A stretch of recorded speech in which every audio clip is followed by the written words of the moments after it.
2D 답안 작성 진행해 보도록 하겠습니다. 3D 상태에서 투상도 전개를 했고요. 한 번에 모든 부품에 대해서 전개를 다 했어요. 1, 2, 3, 4번 부품 다 전개를 했고요.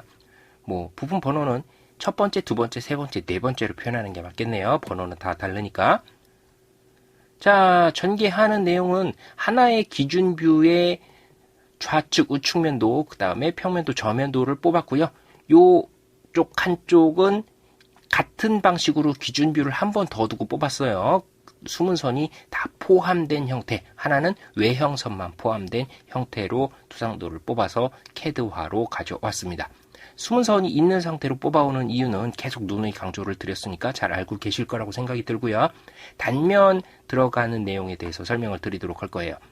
여기서 좌측 면도를 뽑는다고 하면 외형선만 넣어서 이렇게 뽑을 경우에 그다지 쓸데가 없는 투상도가 나와요.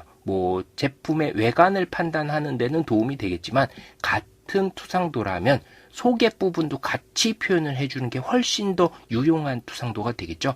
그래서 그냥 외형만 표시하지 마시고 단면이 표현될 수 있도록 정 가운데에서 딱 잘라줬을 때 이 구멍들이 어떤 형상을 가지고 있는지까지 보여주면 훨씬 더욱 보기 좋고 제품에 대한 이해를 돕는 투상도가 되겠죠. 그렇게 뽑아주시면 되는 거예요. 외형선만 무조건 뽑아주시는 게 아니라 단면을 해서 뽑아주시면 더 제품을 이해하기가 쉽게 된다. 요 말씀입니다. 자, 이쪽 평면도를 예로 들어보도록 하겠습니다. 평면도 뽑을 때도 사각형 안에 줄 3개 들어있는 것뿐이 없죠. 이런 투상도 그다지 쓸모가 없는 거예요.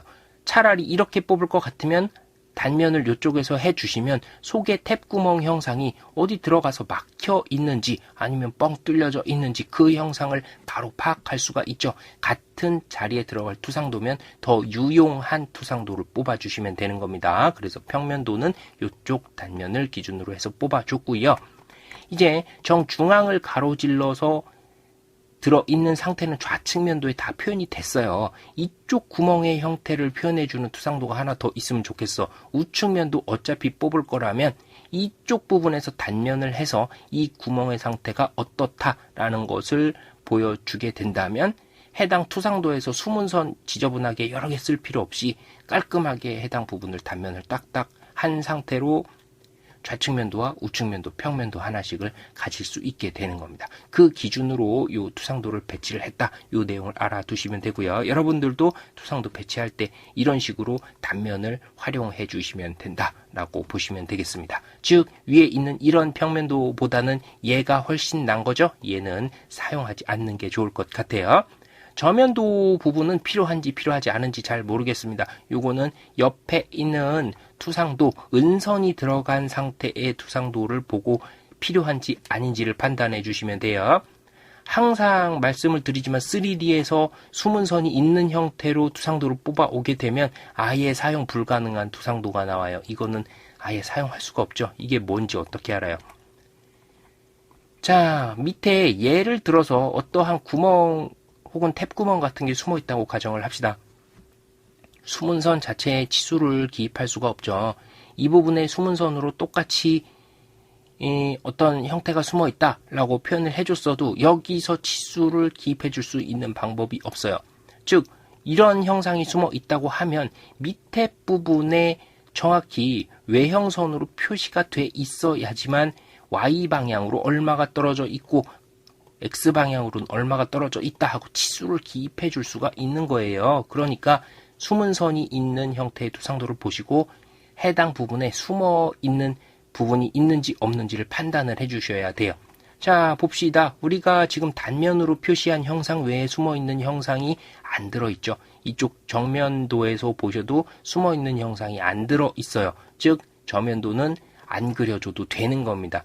저면도를 그려주지 않아도 이 형상이 어떠한 형상이다 요걸 알 수가 있는 거예요. 그러니까 저면도는 생략을 해도 되겠습니다. 그런데 숨은 선이 하나 들어있죠. 요건 뭐예요?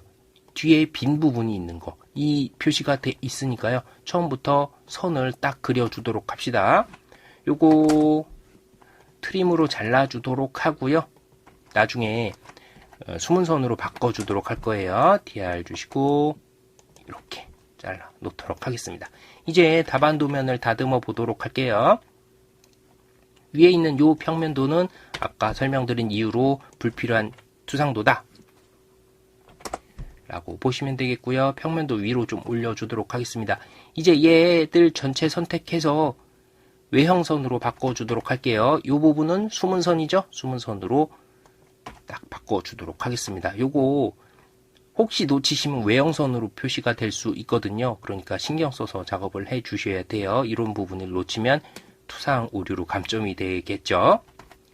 자, 평면도부터 다듬어 보도록 하겠습니다. 해치 필요 없으니까 지워 주시고요. 탭 구멍의 외곽 부분은 가는 실선이죠. 다 선택을 해서 가는 실선으로 바꿔주도록 하겠습니다. 해치 넣어줄게요. H 명령 주시고 엔터. 안시 31번 사용 가능. 클릭. 안쪽까지 클릭입니다. 여기 안쪽 클릭 해주시고 클릭 됐고요. 닫기 해치 작성. 평면도 작성이 끝났어요. 이제 좌측면도 작성을 해보도록 하겠습니다. 역시 해치가 필요 없고요. 요 탭 구멍의 형태가 조금 이상하죠. 나사산이 있는 형태에서 드릴 구멍이 2.5에서 3.5 정도 더 들어가 있어야 되는데 그게 없어요.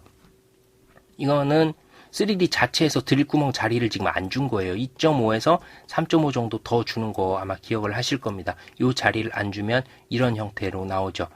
결국은 3D에서 어떤 작업을 한번 안 하시게 되면 2D에서 다시 작업을 하셔야 되는 일이 벌어져요. 제대로 작업이 됐다고 하면 여기서 가는 실선으로만 바꿔줬으면 끝나는 건데 뭐 방법이 없어졌죠. 이거는 CAD에서 새로 그려서 넣어주도록 하겠습니다. 일단 기준이 될 선이 필요하니까 기준선은 그려주시고요. 잘못된 형태의 나사산은 지워줬습니다. 요거 지금 M사의 DP8인데요. 미리 그려놨어요. 요거 그리는 것을 굳이 여러분들한테 말씀드릴 이런 시간적 여력이 없기 때문에 미리 CAD로 그려놨습니다. 제가 그려놓은 것을 그대로 붙여 넣어주도록 하겠습니다. 여기서 클릭하지는 마시고요. 가운데 점에 맞춰서 쭉 내려주시면 점선 따라 나오죠. 붙여주시면 되는 겁니다.